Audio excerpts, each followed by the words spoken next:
So we're going to pretend we still have a patient, me, on the table. And we're going to get out our stirrups. We've got our little holders that we attach to the sidebars here. And these going here, I think yours are real similar to this.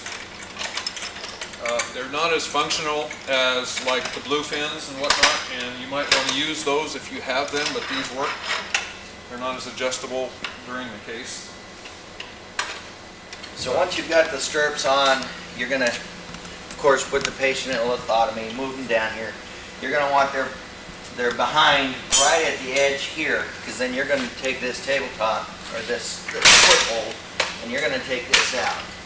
So then once that's on there, you actually have a ring that goes on, and it slides in and attaches into the same slots where your table legs come out. And there's a ring there, and then you can put your drain bag and everything on that. And then, so that's once you're ready for your cysto part and things like that.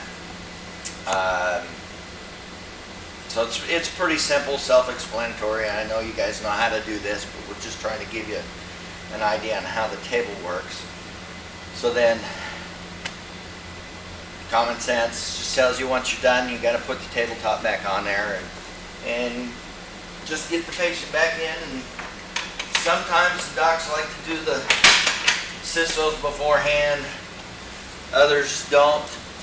Very important, what we try to do is to make sure that when you prep the patients, don't use betadine because it will stain the table. Then it doesn't look very pretty. It looks like your patients have made messes on the table. So we usually say HibaCleanse or Technicare, whichever you guys like to use there. We just try to keep our equipment as new looking as we can. So that's what we try to use.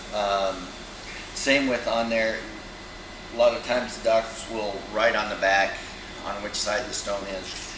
We try to prefer that it be written on the front, because even the letters from the writing will actually stain and ingrain into the top. So again, and it's an aesthetics thing instead of functional, but we try not to make it look terrible. So other than that, it's pretty basic. If you have any questions, again, like I said, Steve will be there to help you. He's extremely knowledgeable in this equipment, so please, if you have questions, ask. One thing that if you guys happen to have a slider board, that would be great, because slider board works much better than a roller. The roller, if you'll see there's some marks on your table where we learned the hard way that it tears up the top of your table. So if you don't have a slider board, you should probably get one or something similar to preserve your table.